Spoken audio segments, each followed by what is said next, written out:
ओम हरि ओम श्री गुरुभ्यो नमः। हरि ओम शन्नो मित्र शं वरुणः शन्नो भवत्वर्यमा शन्न इन्द्रो बृहस्पतिः शन्नो विष्णुरुरुक्रमः। नमो ब्रह्मणे नमस्ते वायो त्वमेव प्रत्यक्षं ब्रह्मासि त्वमेव प्रत्यक्षं ब्रह्म वदिष्यामि ऋतं वदिष्यामि सत्यं वदिष्यामि तन्मामवतु तद्वक्तारमवतु अवतु माम् अवतु वक्तारम्। ॐ शान्ति शान्ति शान्तिः। ॐ सहना भवतु सहनौ भुनक्तु सह वीर्यं करवावहै तेजस्विनावधीतमस्तु मा विद्विषावहै।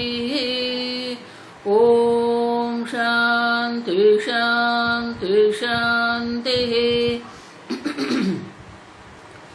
सदाशिवसमारम्भां शङ्कराचार्यमध्यमाम् अस्मदाचार्यपर्यन्तां वन्दे गुरुपरम्परां।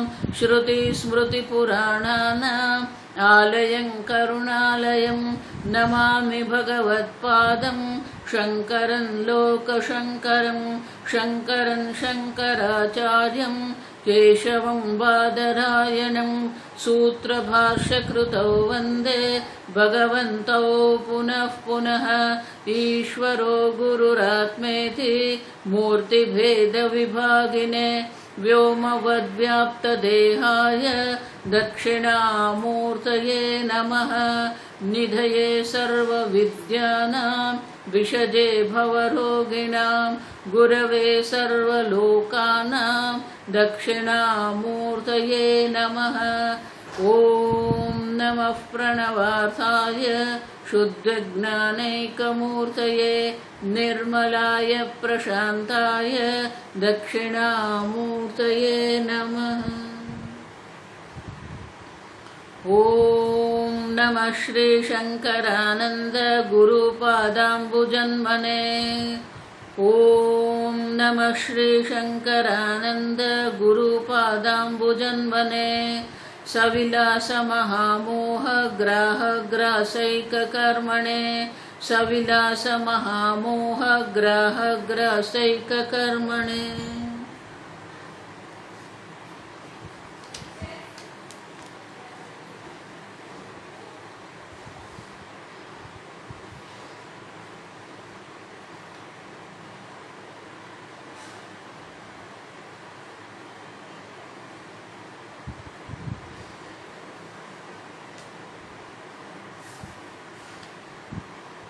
श्लोक नंबर 181।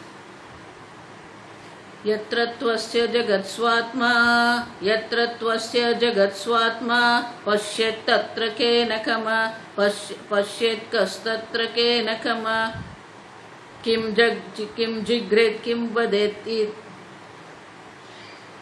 किं जिघ्रेत् किं वदेद्वेति किं जिघ्रेत् किं वदेद्वेति श्रुतौ तु बहुघोषितम् श्रुतौ तु बहुघोषितम्।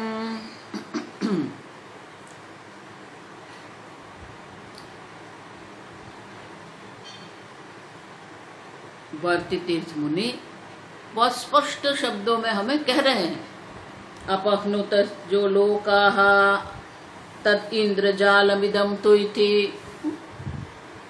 जिसको मैं पूर्ण ब्रह्म स्वरूप हूँ ये ज्ञान हो गया है, जिसको दृढ़ अपरोक्ष ज्ञान हो गया है, उनके लिए ये जगत जो है इंद्रजाल अब जादूगर का जो जादू है उनके समान है। जानते न अपह्नुत भोगम अब मायात्व बोधेन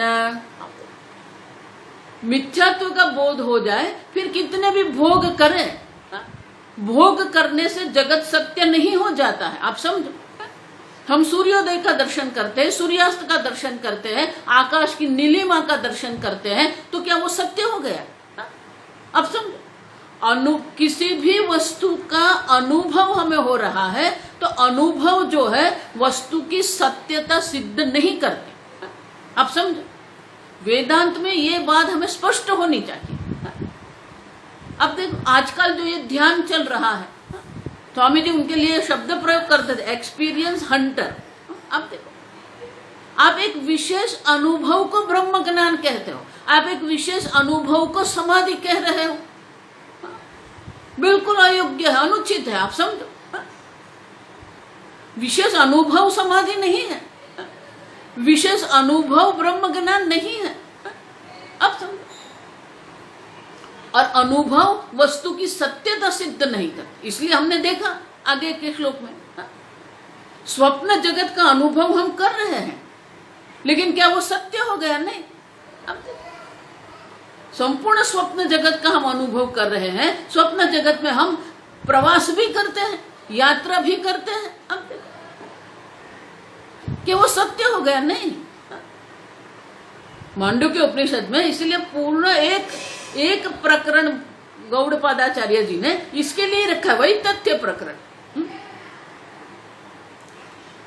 द्वैतवादी कहते हैं कि ये जगत का अनुभव होता है इसलिए सत्य है, वेदांती कहते हैं ये जगत का अनुभव हो रहा है इसलिए वो सत्य नहीं है। आप समझो, यदृश्यम तद जड़म तद अनित्यम। अब समझो, अनुभव हो रहा है, अनुभव हो रहा है, भोग कर रहे हैं, धन संपत्ति सत्ता संबंध ये सब का हम अनुभव कर रहे हैं, भोग भी कर रहे हैं, उसमें हमें आनंद आता है, लेकिन इसके कारण वो सत्य नहीं है। आप समझो, क्योंकि वो बाधित हो गया है। एक बार सूर्योदय बाधित हो गया, फिर हम सूर्योदय को सत्य नहीं मानते। अब समझो, और इसलिए कहते हैं कि ये जो हम चर्चा कर रहे हैं, ये जो विवाद जो हमारा है कि ये भोग ज्ञानी के लिए भोग कैसे हो सकता है? हो सकता है। ब्रह्म ज्ञानी के लिए प्रारब्ध कर कैसे हो सकता है? हो सकता है। आप समझो, प्रारब्ध कर्म भी है, प्रारब्ध कर्म के अनुसार सुख दुख भी है। आप अगर देखो, शास्त्र में एक वाक्य है, हम आकाश पुष्प की चर्चा नहीं करेंगे। कोई अगर वनस्पति शास्त्री है तो वो ऐसा नहीं कहेंगे मैं आकाश पुष्प, वो कभी भी आकाश पुष्प के ऊपर पीएचडी नहीं करने वाला है। आप समझो, क्योंकि आकाश पुष्प है ही नहीं, संभावना नहीं है। आप समझो, तो जिसकी संभावना होती है उनकी हम चर्चा करते हैं। तो भगवान शीत प्रज्ञा के लक्षण में क्या कहते हैं? सुखेशु, अब देखो, दुखेशु अनुद्विग्न मनः, माने कि दुख की संभावना है। प्रारब्ध कर्म के अनुरूप ज्ञानी के जीवन में भी दुख की संभावना है, लेकिन वो संभावना होते हुए भी न उद्विग्न, आप देखो, सुखेशु अनुद्विग्न मनः, दुखेशु अनुद्विग्न मनः, सुखेशु विगत स्पृहः। सुख में वो निस्पृह, माने कि स्पृहा नहीं करते हैं। अब देखो, और इसीलिए ये प्रारब्ध कर्म है, प्रारब्ध कर्म के अनुरूप भोग भी है और वो भोग करते भी हैं। अब समझ, मन में अनेक प्रकार की भावना भी जागृत होती है, लेकिन वो मन में हो रही है, मुझ में नहीं है। अब समझो, जो भावना है, जो भाव प्रकट हो रहे हैं, तो वो तो मन में हो रहा है, आत्मा में नहीं है।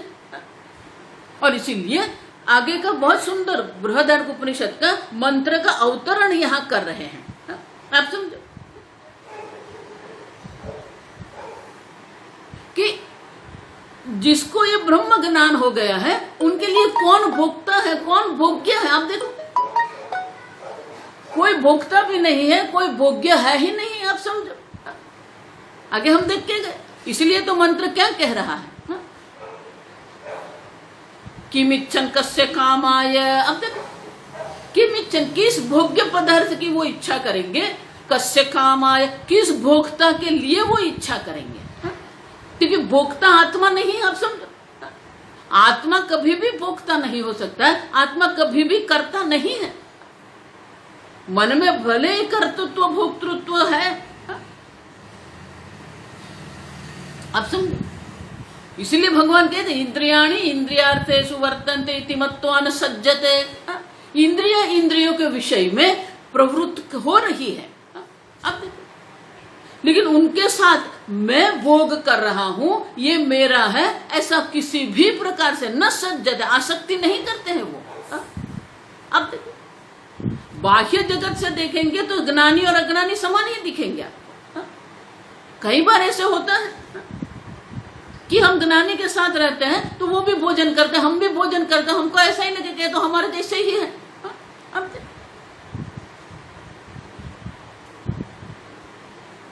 न सज्जते, उनको किसी भी प्रकार से कहीं पर भी आसक्ति नहीं होती है, स्पृहा नहीं करते। आप देखो, क्योंकि इंद्रिय जो है, इंद्रियों के विषय में प्रवृत्त हो रही है, मन ये भोग कर रहे हैं। अब देखो, और इसीलिए ये बृहदारण्यक का मंत्र है, बहुत सुंदर है, आप समझो। तो मंत्र का अवतरण करके कहते हैं कि आप जिसको भोक्ता कहते हैं, आप समझो, दर्शन क्रिया से भी हम भोग करते हैं, जिह्वा से भी हम भोग करते हैं, वाणी से भी भोग है, आप समझो, बोलने में भी आनंद आता है, कर्म करने में भी हमें आनंद आता है, चलने में भी हमें आनंद आता है। तो 5 कर्मेंद्रियों के द्वारा कर्म करते हैं, 5 ज्ञानेंद्रियों के द्वारा जो हम ज्ञान प्राप्त करते हैं वो भोग बन जाता है। हम आगे देख के गए, आप जब जिह्वा पर मीठा कुछ रखते हो, शक्कर रखते हो, अब तो ये मीठा है, ये पहले आपका ज्ञान है, फिर आप भोक्ता बन जाते हो, मजा आ गई। अब देखो,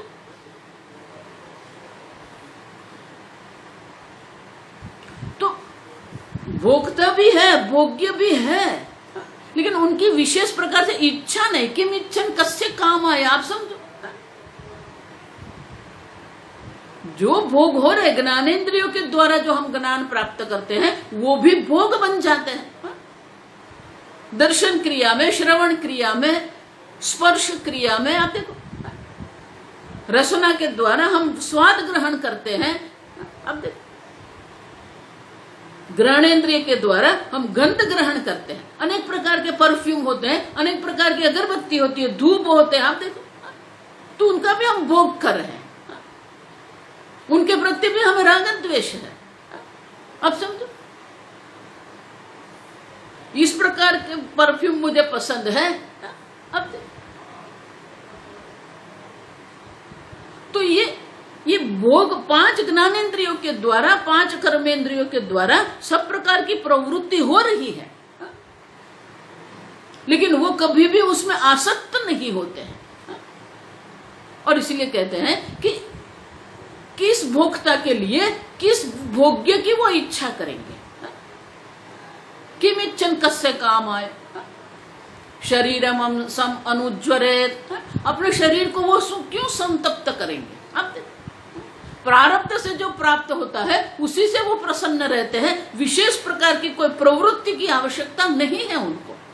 और इसीलिए बहुत सुंदर है, देखो, जो भी अनुभव हो रहा है, जो भी भोग हो रहे हैं, वो सब मिथ्या है, मायात्वदी, मिथ्या बुद्धि है वहां पर।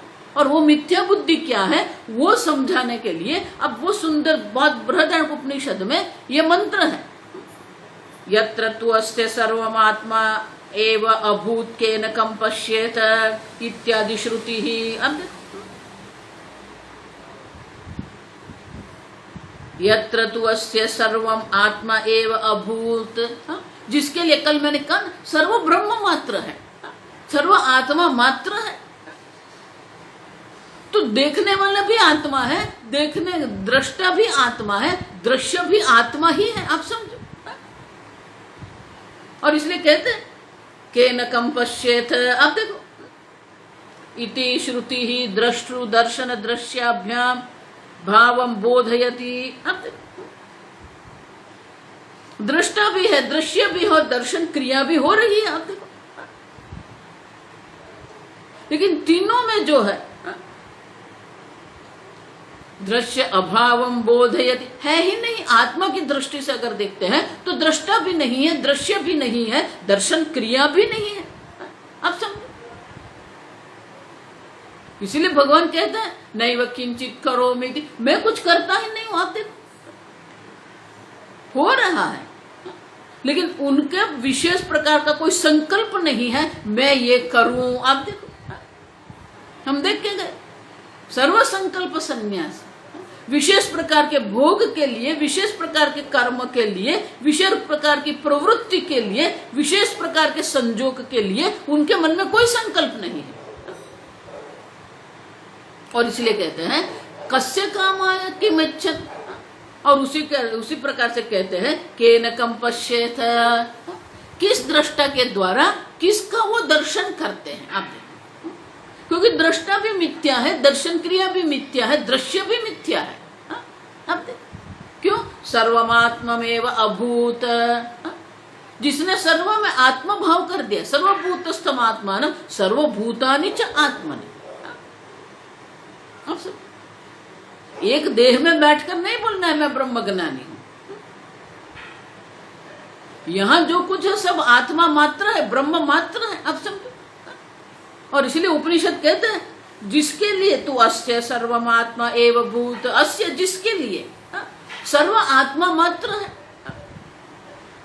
तो कौन किसके द्वारा क्या देखता है। अब देखो, और इसलिए कहते हैं अतः विद्या उत्पद्यमान जगत विलापाय एव, एक बार विद्या उत्पन्न हो गई, मानी कि विद्या प्राप्त हो गई, ब्रह्म विद्या जिसको प्राप्त हो गई है, उनके लिए जगत जो है विलाप मात्र है, विलास मात्र है। एवं सती विदुषः भोगश्च कथम स्यादिति, तो फिर विदुष जो है ज्ञानी के लिए ये भोग कैसे हो सकते हैं, इसी शंका अगर आप कर रहे हैं तो अगले 2 श्लोकों में हमें उपनिषद का अवतरण करके दर्शाते हैं। यत्र तु, आप पहले पाठ करें, यत्र त्वस्य जगत् स्वात्मा, यत्र त्वस्य जगत् स्वात्मा, पश्येत् कस्तत्र केनकं, पश्येत् कस्तत्र केनकं, किं जिग्रेत् किं वदेत् वेति, किं जिग्रेत् किं वदेत् वेति, श्रुतौ तु बहुघोषितं, श्रुतौ तु बहुघोषितं। आगे हम पाठ करके गए, यत्र तु अस्य जगत् स्वात्मा, ये जगत स्वात्मा स्वरूप है। पश्येत इदम सर्वम यदयमात्मा। अब देखो अनेक श्रुति है, आप समझो एक श्रुति नहीं है, भगवान भी बार बार यही कर रहे हैं। सर्वभूतस्थम आत्मानं सर्वभूतानि च आत्मनि। अब देखो इदम सर्वम यदयम आत्मा,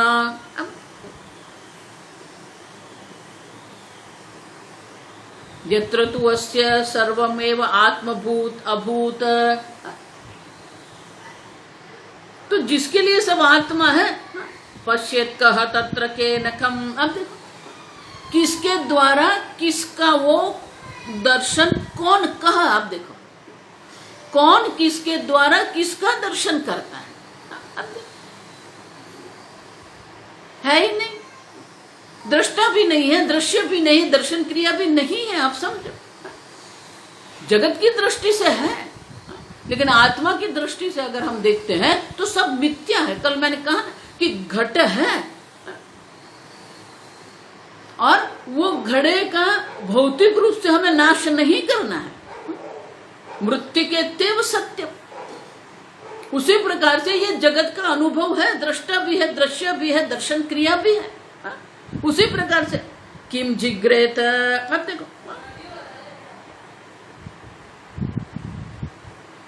तस्य को दृष्टा केन साधन चक्षुषा किम दृश्यम रूपम जाप्तम पश्येत। कौन दृष्टा है जो चक्षु के द्वारा विशेष प्रकार के दृश्य का अनुभव करते हैं, है ही नहीं। आप समझो उसी प्रकार से एवं ग्रहण लक्षणे न किम कुसुमादिकम जिग्रेत। दर्शन क्रिया एक दृष्टांत के द्वारा शास्त्र में उसे उपलक्षण कहते हैं। एक इंद्रिय का अगर दे दिया तो बाकी की सब इंद्रिय हमें देखनी है। किम जग जिग्रेत, अब देखो किस प्रकार के गंध वो ग्रहण करेंगे, किससे ये गंध ग्रहण करेंगे, और गंध ग्रहण करने वाला जो है। अब देखो उसी प्रकार से किम वदेत वा इति, किम वाक्येन केन वागींद्रियेण वा वदेत, वाग इंद्रिय वाणी के द्वारा किस प्रकार का वाक्य वो कह रहा है। अब देखो सब हो रहा है, आप समझना। एवमिति इंद्रिय व्यापार अभावाद, इस प्रकार से अन्य इंद्रियों का व्यापार भी जो है, अन्य इंद्रियों की जो प्रवृत्ति है उनका भी अभाव है उनके लिए। एवं इति प्रकारेण श्रुता बहुघोषितम, बहुघोषितम, बहुघोषितम माने कि एक श्रुति नहीं है, अनेक श्रुतियों के द्वारा इस प्रकार से ये जगत के अभाव का उपदेश श्रुति माता करती है हमें। अब इसलिए भगवान प्रारंभ में ही कह देते असतः भावः न विद्यते। आप समझो, लोग ऐसा मानते हैं मैंने गीता समझ लिया स्वामी, मैं तो गीता पढ़ता हूं, मैं गीता बच्चों को पढ़ा दूं। क्या पढ़ा रहे हो आप? भगवान तो पहले ही कह देते असतः भावः न विद्यते। जो विकारी, असत मानी जो विकारी है, असत किसको कहते हैं? यद वस्तुम यद रूपम निश्चितम तद रूपम व्यभिचरति। जिस वस्तु का जिस प्रकार से आप निश्चय करते हैं वो रूप बदल देता है। हम चल देख के गए, संपूर्ण जगत परिवर्तनशील है। आप समझते हो हर रोज हम स्वामिनी जी को सुनते हैं, वो स्वामिनी जी बदल गए, शरीर बदल जाता है, इंद्रिय बदलती है, आप देखो मन बदलता है, ज्ञान बदलता है, बुद्धि बदल रही है, क्योंकि ये संपूर्ण जगत परिवर्तनशील है। और शंकराचार्य जी इसलिए कहते हैं जो जिस वस्तु का जिस प्रकार से आप निश्चय करते हो, उनके रूप का, इनका स्वरूप का आप निश्चय करते हो, वो स्वरूप को बदल देता है। सूर्य भी परिवर्तित हो रहा है, पृथ्वी में भी परिवर्तन हो रहा है, संपूर्ण ब्रह्मांड में जो परिवर्तन हो रहा है, संपूर्ण ब्रह्मांड में एक भी वस्तु जो है वो स्थिर नहीं है, चलित है। आप देखो जिस प्रकार से ये जगत में गति हो रही है, भगवान ने इतनी बढ़िया रचना करके रखी है, हमें कुछ समझ में आता ही नहीं है, इसलिए अचिंत्य शक्ति कहते हैं। देखो हम सोच रहे हैं कि हम सूर्य के आसपास ऐसे गोल गोल घूम रहे हैं, वर्तुड़ाकार, नहीं। आप समझो, सूर्य स्वयं अपनी निहारिका के केंद्र के आसपास घूम रहा है अब, और पूरे ये सूर्य मंडल को लेके घूम रहा है। आप देखो तो फिर हमारी गति कैसे हो जाएगी? स्पाइरल हो जाएगी। आप देखो, क्योंकि सूर्य घूम रहा है और पृथ्वी उसके आसपास घूम रही है, तो फिर पृथ्वी का जो गति जो है वो गोल नहीं है। आप समझो, एक वर्ष के बाद आप वही स्थान पर नहीं आते हो, क्योंकि वो तो सूर्य परिभ्रमण कर रहा है। और भौतिक शास्त्रियों ने ये गति का जो नाप निकाला है, आप देखो, आपको सुन के भी आश्चर्य होगा, क्योंकि भगवान ने इस प्रकार से रचना की है कि वो गति का अनुभव हम नहीं कर रहे हैं। पृथ्वी अपनी धरी पर घूम रही है, आप देखो, वो भी अनुभव हम नहीं कर रहे। हम सोच रहे कि सूर्य गति कर रहा है, गति सूर्य में नहीं, गति पृथ्वी में है, लेकिन वो गति का अनुभव हम नहीं कर रहे। पृथ्वी सूर्य के आसपास भी घूम रही है, वो परिभ्रमण भी हम अनुभव नहीं कर रहे हैं। और सूर्य अपनी निहारिका के केंद्र के आसपास परिभ्रमण कर रहा है, और सूर्य जिस गति से परिभ्रमण कर रहा है वो गति है 70,000 किलोमीटर पर सेकंड।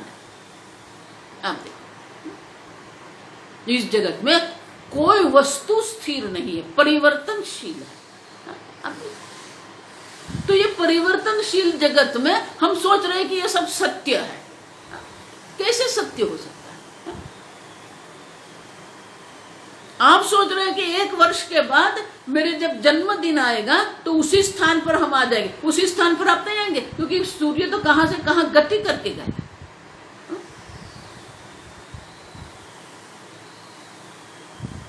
अब सोचो, 17,000 किलोमीटर पर सेकंड से हम गति कर रहे हैं। सूर्य गति कर रहा है और उसके साथ हम भी गति कर रहे हैं। परिवर्तनशील जगत है। इसलिए भगवान पहले ही कहते, जो परिवर्तनशील है उनका अपना कोई स्वभाव, कोई स्वरूप है ही नहीं, उनका कोई अस्तित्व है ही नहीं। असतः भावः न विद्यते, उसका भाव, उनका अस्तित्व है ही नहीं।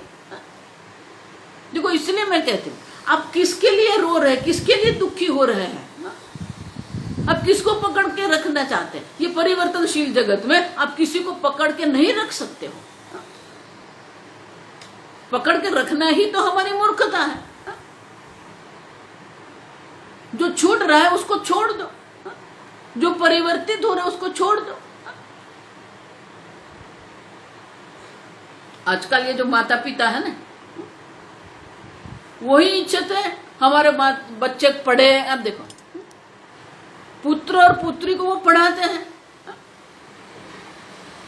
अब जो नगर में वो रहते हैं, वो नगर में उनके पुत्र को जो अध्ययन करना है वो नगर में उपलब्ध नहीं है, तो दूसरे नगर में उनको भेजना पड़ेगा।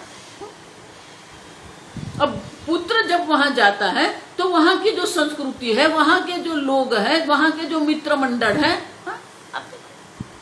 तो उसमें परिवर्तन आना ही है। अब 6 मास के बाद जब वो आता है तो माता को बहुत डर लगता है। क्यों? ये मेरा पुत्र बदल गया।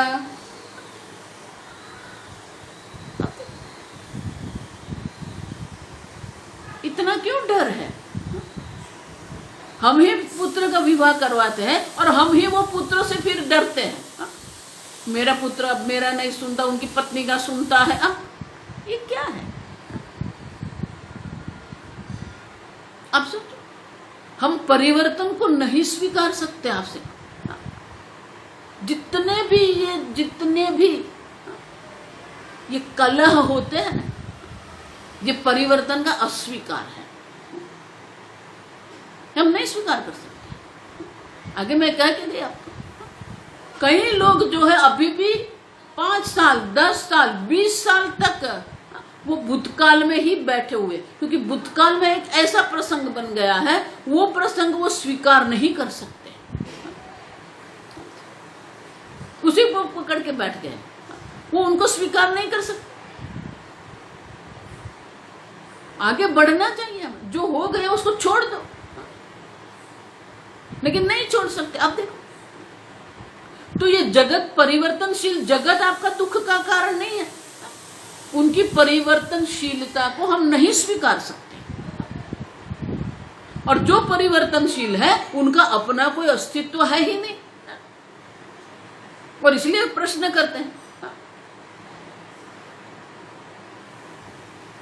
अब देखो, पश्येत कह तत्र केनकम। अब देखो, कौन किसके द्वारा क्या देख रहा है। अब देखो ये प्रश्न, क्योंकि दर्शन क्रिया करने वाला दृष्टा भी जो है वो परिवर्तनशील है। गुलाब का जो दर्शन करने वाला जो दृष्टा है और आइसक्रीम का जो दर्शन करने वाला दृष्टा है, वो अलग है। दृष्टा वही का वही नहीं है। और इसलिए कहते हैं, कौन है ये? आप देखो, वो आत्मा नहीं है। आप समझो, इति एवं प्रकारेण बहु घोषितम। घोषितम मानते, घोषितम माने कि उच्च स्वर से हमें कह रहे हैं, हम पकड़ के बैठे, छोड़ दो। देखो, सीधा नियम है। आप पकड़ के रखेंगे तो आप दुखी होंगे, लेकिन अगर वो छूट रहा है, आप छोड़ दो, कुछ नहीं होगा। छोड़ नहीं सकते हम लोग। और इसलिए कहते हैं कि ज्ञानी के लिए तो ये सब क्या है? दर्शन क्रिया भी हो रही है, श्रवण क्रिया भी हो रही है, भोजन क्रिया भी हो रही है, लेकिन मैं भोजन कर रहा हूं, ऐसा मैं भोगता हूं, ये भोजन मैं कर रहा हूं, और हाथ अब न भोक्तृत्व में अहम बुद्धि है, न भोजन क्रिया में अहम बुद्धि है, न भोग्य में मम बुद्धि है।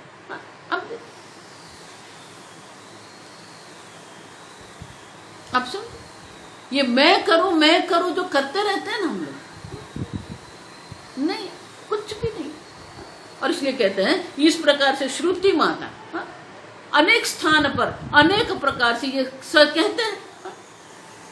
भगवान भी कहते हैं पश्यन श्रृण्वन स्पृशन जिग्रन अश्नन गच्छन स्वपन। देखो 5 ज्ञानेन्द्रिय 5 कर्मेंद्रियों के द्वारा ये सब हो ही रहा है, लेकिन जो ज्ञानी है सर्वकर्माणि मनसा संन्यस्य, मनसा ज्ञान के द्वारा ये सब कर्म का त्याग हो गया है, ये सर्व भोग का त्याग हो गया है। और इसीलिए कौन किसके द्वारा क्या देखता है, कौन किसके द्वारा क्या ग्रहण कर रहा है, हो रहा है, लेकिन आत्मा उनमें कहीं भी किस प्रकार से संलग्न नहीं है। आत्मा तो साक्षी है, दृष्टा का अधिष्ठान भी चैतन्य आत्मा है, दृश्य का अधिष्ठान भी चैतन्य आत्मा है, दर्शन क्रिया का अधिष्ठान भी चैतन्य आत्मा। इसीलिए क्या कहा, सर्वम आत्मा एव पश्येत, जिसने देख लिया ये सर्व आत्मा मात्र है, सर्वत्र समबुद्धय, सर्वत्र समबुद्धि करना है। और इसलिए कहते हैं इस प्रकार से भोग की सत्यता की निवृत्ति शास्त्र करती है। शास्त्र द्वारा हमें कहा गया है, श्रुति के द्वारा हमें कहा गया है कि कोई भोग सत्य नहीं है ज्ञानी के लिए, प्रारब्ध कर्म भी सत्य नहीं है, लेकिन जो हो रहा है वो साक्षी भाव से रहते हैं। और इसलिए ततः किम अतः आह, तो उसके द्वारा क्या हो गया, ठीक है। तो आगे के श्लोक में तेन द्वैतम अपहनुत्य विद्योदेति न चान्यथा विद्योदेति न चान्यथा तथा च विदुषो भोगः कथं स्यादिति चेत् शृणु, कथं स्यादिति चेत् शृणु।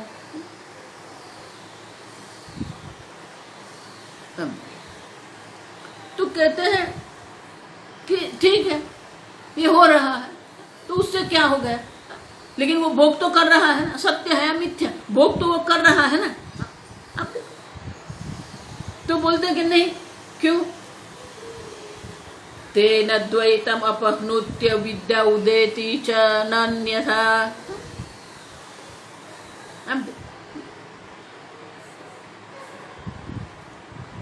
द्वैतम, अब देखो द्वैत भाव की ही निवृत्ति हो गई। आप देखो दो है ही नहीं, दृष्टा भी आत्मा है, दृश्य भी आत्मा है, दर्शन क्रिया भी आत्मा मात्र है। आप देखो,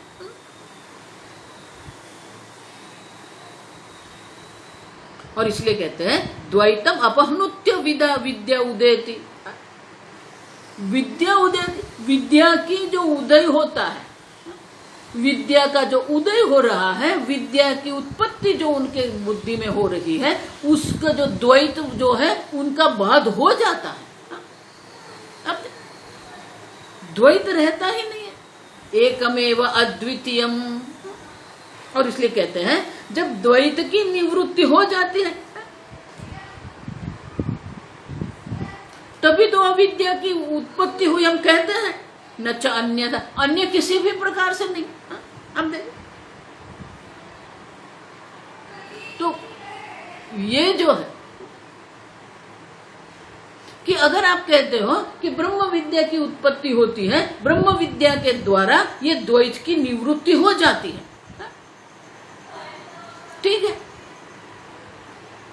ततः किम माने क्या, उसके द्वारा क्या, क्यों, तथा च, अगर द्वैत है ही नहीं, अगर आप कहते हो कि विद्या की उत्पत्ति और द्वैत की निवृत्ति एक ही है, तो अगर आप ये कह रहे हो तो ये प्रश्न हो जाए, तथा च विदुषः भोगः कथं स्यात्, विद्वान के भोग कैसे होंगे, तो फिर क्योंकि द्वैत है ही नहीं। दृष्टा दृश्य दर्शन क्रिया तो द्वैत है। तो अगर आप कह रहे हो कि द्वैत की निवृत्ति हो जाती है, एक अद्वितीय ब्रह्म का ज्ञान हो जाता है, अब द्वैत है ही नहीं, तो फिर ये विद्वान के भोग होंगे कैसे?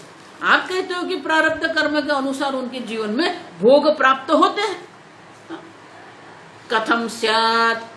तो प्रश्न अभी ये होता है कि अगर द्वैत की ही निवृत्ति हो गई है तो उनके जीवन में ये भोग कैसे होते हैं?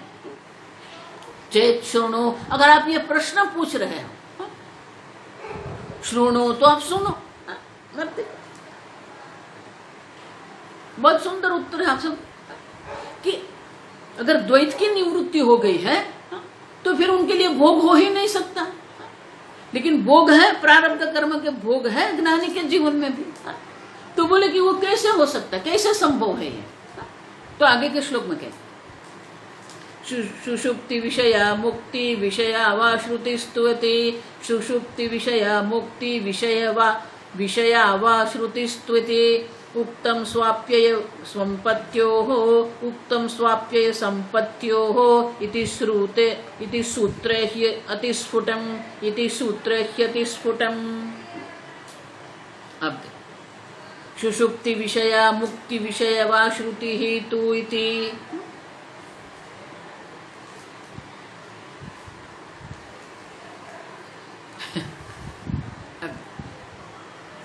जब आप सो जाते हो सुषुप्ति अवस्था, तो कहे कि सुषुप्ति अवस्था में कोई द्वैत नहीं है। एक बार आप गाढ़ निद्रा में चले गए,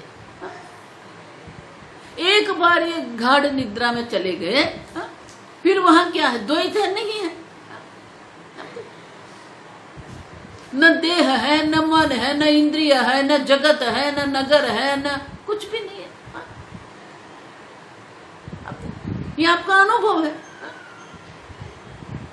तो बोले कि सुषुप्ति अवस्था में भी हमें ये अनुभव हो रहा है।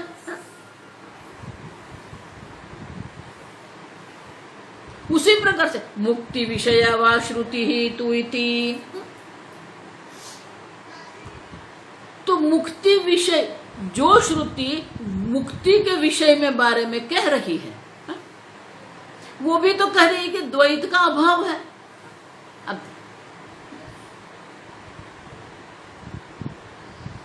देखो, यहां ही हमें सावधान रहना है। क्यों? सुषुप्ति अवस्था में सही में कुछ है ही नहीं, कुछ भी नहीं है। आप समझे? इसीलिए सुषुप्ति अवस्था जो उनकी हम व्याख्या क्या करते हैं,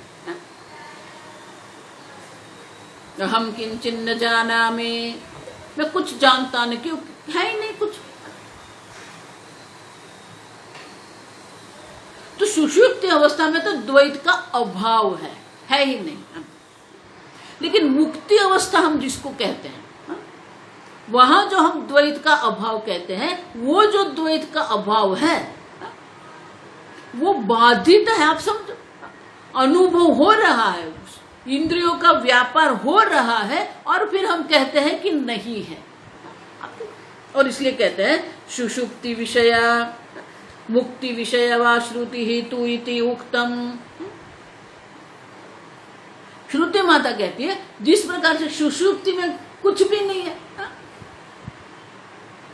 स्वाप्यय संपत्त्योः, स्वाप्यय, स्वाप्य माने जो सो गया है, संपत्त्योः, जिसने ये संपत्ति मन ज्ञान प्राप्त कर लिया। तो सुषुप्ति, स्वाप्य माने सुषुप्ति के बारे में जो श्रुति माता हमें कहती है, और मुक्ति अवस्था के बारे में जो श्रुति माता हमें कहती है, सूत्रे ही अतिस्फुटम। ब्रह्म सूत्र में इनकी चर्चा करके कहते हैं कि अतिस्फुटम, अतिस्फुटम माने कि स्पष्ट रूप से हमें वहां दर्शाते हैं कि सुषुप्ति अवस्था में तो बिल्कुल अभाव है। आप समझो, लेकिन जिस प्रकार से सुषुप्ति अवस्था में अभाव होता है, उसी प्रकार से मुक्ति अवस्था में पूर्णतः अभाव नहीं है। आप समझ, स्वाप्य है मानी सुषुप्ति है, संपत्ति मानी की मुक्ति है। आप देखिए, उत्तम, अब श्रुते, क्यों? क्योंकि सुषुप्ति अवस्था में तो आप अभाव का अनुभव कर रहे हो, मुक्ति अवस्था में आप अभाव का अनुभव नहीं कर रहे। आप समझो, आप भोग कर रहे हो, देख रहे हो, जगत का अनुभव कर रहे हो, लेकिन जगत का जब हम अनुभव कर रहे हैं उस वक्त हम क्या कहते हैं? नहीं है। इसलिए मैंने कहा ना कि सूर्योदय का आप दर्शन करते हैं, लेकिन आप जानते हो कि सूर्य का उदय नहीं होता है।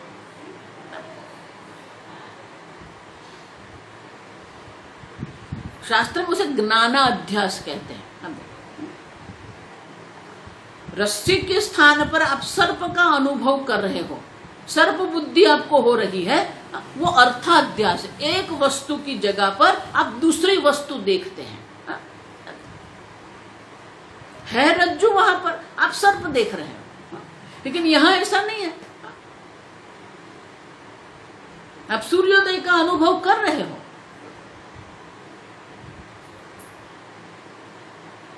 उसे ज्ञानाध्यास कहते हैं।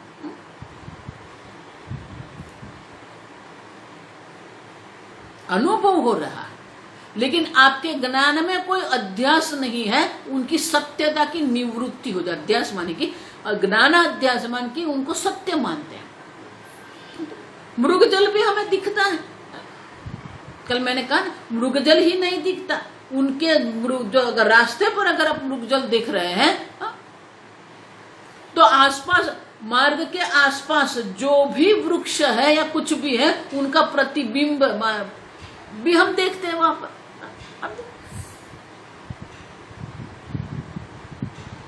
और इसीलिए मुक्ति अवस्था जो है, मुक्ति अवस्था में हम सर्व प्रकार का अनुभव करते हैं और फिर हम कहते हैं कि वो नहीं है, बाधित है, उसको कहते हैं। सूर्योदय बाधित है, सूर्यास्त बाधित है, आकाश की नीलिमा बाधित है। उसी प्रकार से जिसको ये ज्ञान हो गया, जिसकी ये मुक्ति, जीवन मुक्ति अवस्था जिसकी है, उनके लिए संपूर्ण जगत जो है वो बाधित है। अनुभव हो रहा है लेकिन सही में नहीं है, आप समझो। और इसलिए कहते हैं, इस प्रकार से जब हम अनुवाद करते हैं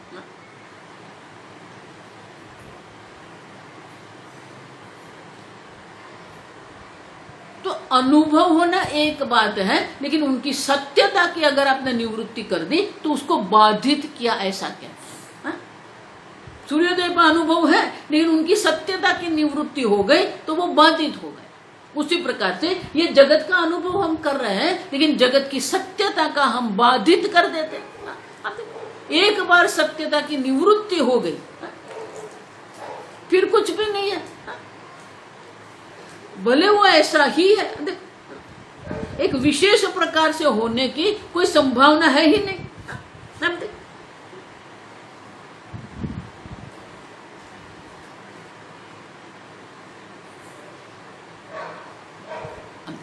और इसीलिए सुषुप्ति अवस्था में अभाव होता है और मुक्ति अवस्था में बाधित होता है। दोनों समान नहीं है। हम अभाव की बात नहीं कर रहे। स्वामी जी इसलिए कहते वेदांत इज मैजिक, वेदांत भी जादूगरी है। क्यों? आप जगत को देखते हैं और आप कह रहे हैं जगत नहीं है। भगवान की जो अचिंत्य शक्ति के द्वारा भगवान ने उत्पन्न किया है,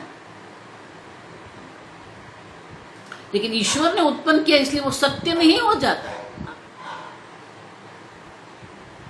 और इसीलिए सत्यता की निवृत्ति करना वो वेदांत का काम है, वो श्रुति माता का काम है।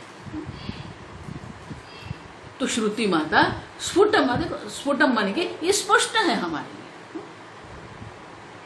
श्रुति माता जो कर रही है वो जगत को बाधित कर रही है, जगत का अभाव की बात नहीं कर रहे हम। जो अनुभव आपको हो रहा है दृष्टा भी बाधित है, दृश्य भी बाधित है, दर्शन क्रिया भी बाधित है, ज्ञान भी बाधित है, ज्ञाता भी बाधित है, ज्ञान के द्वारा जो ज्ञेय, जो ज्ञान का विषय है वो भी बाधित है। तो प्रश्न है, अगर कोई ऐसे पूछ, नहीं नहीं ये बाधित है, तो आप हमें उपदेश कर रहे हो, वो भी बाधित हो गया, तो हमें ज्ञान कैसे होगा? होगा। शास्त्र के पास 10 हर एक प्रश्न का उत्तर है, दृष्टांत है। आप सो गए हैं, सोने के बाद आप स्वप्न देख रहे हैं, और स्वप्न में आप जंगल में जा रहे हो, और अचानक आपके सामने वृक्ष के पीछे से व्याघ्र आ गया। वो व्याघ्र को देख के आप डर गए, भयभीत हो गए, और व्याघ्र ने आपके ऊपर छलांग लगा दिया। आप इतने डर गए, आप चीख के जाग गए। तो स्वप्न अवस्था से जागृत अवस्था में आपको लाने वाला कौन है? वो जो व्याघ्र, वो सत्य है, नहीं है। स्वप्न अवस्था का बाधित व्याघ्र है, आप देखो, मिथ्या व्याघ्र है, वो आपको ये जागृत अवस्था में ला सकता है। उसी प्रकार से ये जो उपदेश है, शास्त्र का श्रवण करेंगे, शास्त्र श्रवण के द्वारा जो गुरु जी उपदेश कर रहे हैं, वो उपदेश के द्वारा हम अपने स्वरूप में जाग सकते हैं। एक बार अपने स्वरूप में हम जाग गए तो वो मुक्ति अवस्था है। और इसीलिए अति स्फुटम, आप देखो, एक में अभाव होता है, सुषुप्ति अवस्था में अभाव होता है, लेकिन मुक्ति अवस्था में बाधित हो जाता है। और इसीलिए ये दोनों समान नहीं है, आप समझते हैं? दोनों को समान समझने की आवश्यकता नहीं है, आप समझते हैं? क्योंकि ब्रह्म ज्ञान के द्वारा हम संसार को बाधित कर देते हैं। वही बात भगवान बार बार गीता में कहते हैं कि एक बार बाधित हो गया, फिर युद्ध करने में भी क्या दोष है?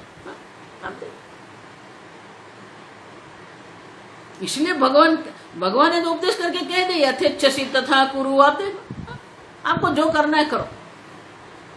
देखो, उसको कहते हैं भगवान को अपने उपदेश पर इतना विश्वास है। वो जानते थे मुझे जो कहना है उन्हें कह दिया, और मैं जो समझा रहा हूं वही अर्जुन समझ गया है। और इसलिए भगवान ने कह दिया यथेच्छसि तथा। और अर्जुन ने भी वो ज्ञान प्राप्त कर लिया, गीताचार्य भगवान के पास ज्ञान प्राप्त कर लिया। तो वो स्वच्छंद नहीं हो गए। आजकल के जो महात्मा है ना, वो लाइसेंस ले लेते हैं, अधर्म का उनका लाइसेंस मिल जाता है।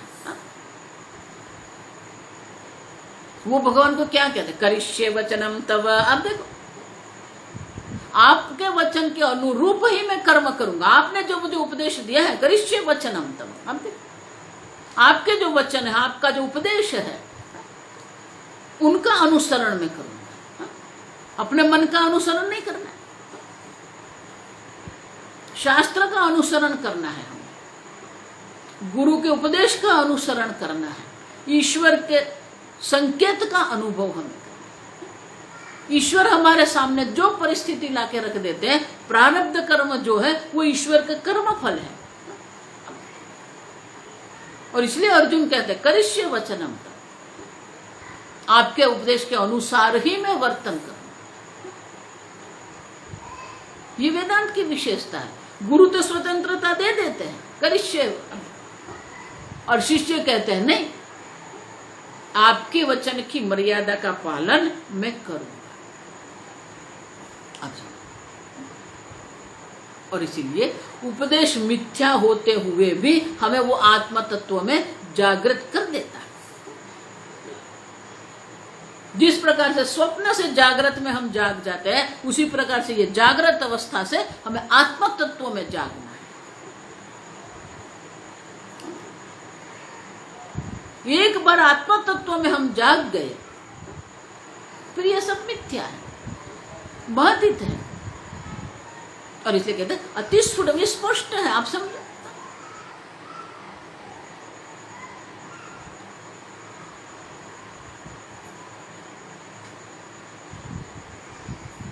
तो बोले कि नहीं नहीं, आप जो कह रहे हैं उसी में भी हमें एक दोष दिखता है। क्या? क्यों? आप देखो कि सुषुप्ति अवस्था के बारे में जो शास्त्र कहते हैं और मुक्ति अवस्था के बारे में जो शास्त्र कहते हैं, वो दोनों तो भिन्न है। आप नहीं कह, तो बोले कि अगर ऐसा है तो ये दोष हो सकता है। आगे कहा अन्यथा याज्ञवल्क्यादेः, अन्यथा याज्ञवल्क्यादेः आचार्यत्वं न संभवेत्, आचार्यत्वं न संभवेत्, द्वैतद्रष्टावद्विद्वत्ता, द्वैतद्रष्टावविद्वत्ता, द्वैताद्रष्टौ न वाग्वदेत्, द्वैताद्रष्टौ न वाग्वदेत्। जो मैंने कहा ना वही बात। अन्यथा, अब देखो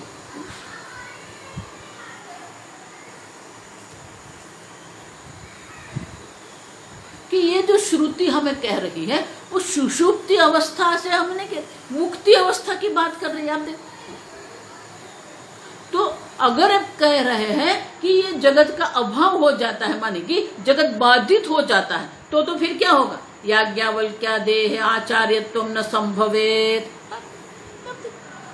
अगर ये जगत बाधित हो गया तो कौन गुरु कौन शिष्य? आप देखो याज्ञवल्क्यादि जो आप कह रहे हो, श्रुति माता में अनेक प्रकार के आचार्य हैं।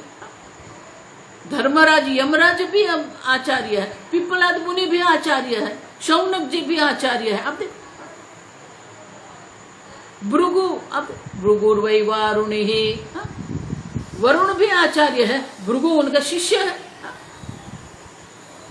भगवान स्वयं आचार्य है, शिष्य अर्जुन है। तो अगर आप कह रहे हो कि ये जगत मिथ्या हो जाएगा, जगत बाधित हो जाएगा, तो फिर आप ही कह रहे हो याज्ञवल्क्य आदि जो आचार्य है वो संभव नहीं है। क्यों? द्वैत द्रष्टव विद्वत्ता, क्योंकि अगर द्वैत का आप दर्शन कर रहे हैं तो आप विद्वान नहीं हैं। आप देखो द्वैत द्रष्टव, अब देखो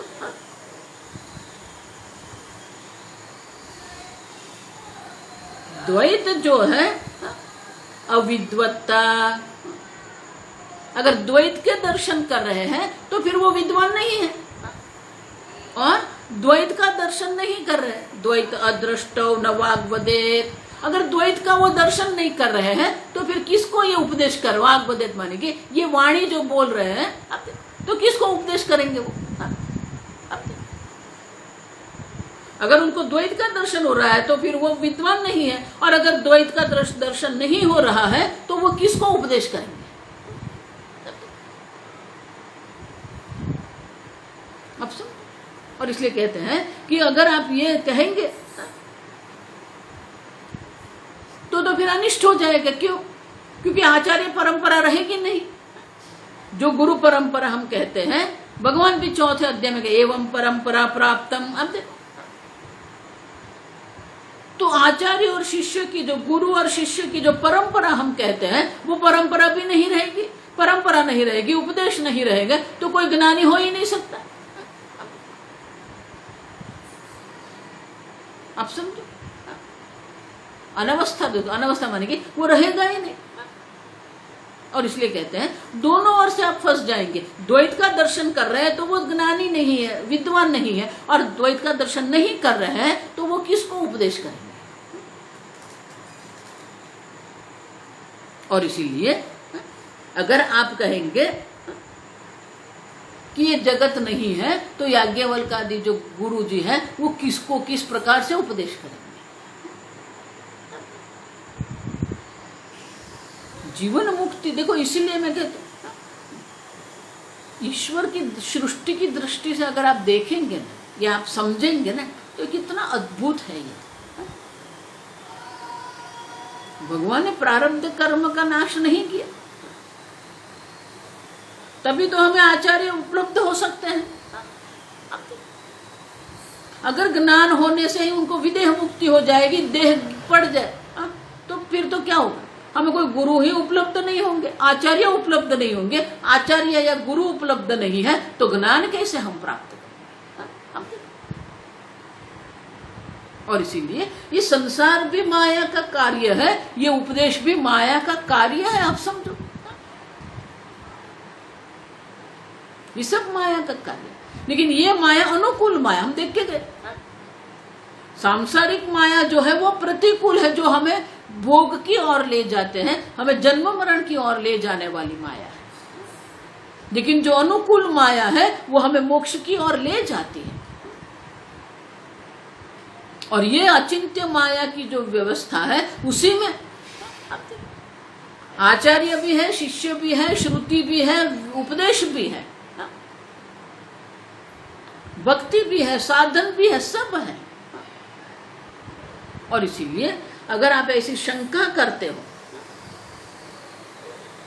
कि अगर द्वैत का दर्शन कर रहे हैं तो फिर विद्वान नहीं है, और द्वैत का दर्शन नहीं हो रहा है तो किसको उपदेश वो करेंगे? ऐसी शंका करने की आवश्यकता नहीं है। आप समझो, द्वैत का दर्शन हो रहा है लेकिन द्वैत की सत्यता की निवृत्ति होती है। इसलिए स्वामी जी हमेशा कहते हैं, knowledge is not opposite to the duality, understand? We don't have any problem with the duality. What we have to do is what? We have to remove the reality of the duality. द्वैत की सत्यता की हमें निवृत्ति करनी है। द्वैत की सत्यता की निवृत्ति हो गई, द्वैत बाधित हो गया, फिर सब है। आचार्य भी है, उपदेश भी है, ज्ञान भी है, मुक्ति भी है, जीवन मुक्ति अवस्था भी है, विदेह अवस्था भी है। आप सब। और इसलिए कहते हैं कि आप ऐसी शंका मत करो कि अगर द्वैत का दर्शन हो रहा है तो वो अविद्वान है। किसने कहा? द्वैत का दर्शन होने से वो सत्य नहीं हो जाता है। द्वैत का अनुभव होने से द्वैत सत्य नहीं बन जाता है, वो मिथ्या बुद्धि है। और इसीलिए आचार्य ये मिथ्या बुद्धि से भी उपदेश कर सकते हैं। देखो, इसलिए मैं कहती हूँ वेदांत आनंद है। जो उपदेश कर रहे हैं वो भी वेदांत, जो उपदेश कर रहे वेदांत का उपदेश करने वाला है वो भी ब्रह्म है, जो सुन रहा है वो भी ब्रह्म है, और जिसके अनुग्रह से ये हो रहा है वो ईश्वर भी ब्रह्म मात्र है, और ये जो जगत में ये सो रहा है वो भी ब्रह्म मात्र है। इसलिए वेदांत के उपदेश में आनंद ही आनंद है। फिर भी वो ज्ञान होता है, आप समझना, ज्ञान नहीं होगा ऐसा नहीं है। ज्ञान होता है, अज्ञान की निवृत्ति भी होती है, और अज्ञान की निवृत्ति के बाद ये जगत की सत्यता की भी निवृत्ति हो जाती है। और इसीलिए कोई शंका करने की आवश्यकता नहीं है। आगे हम कल देखेंगे।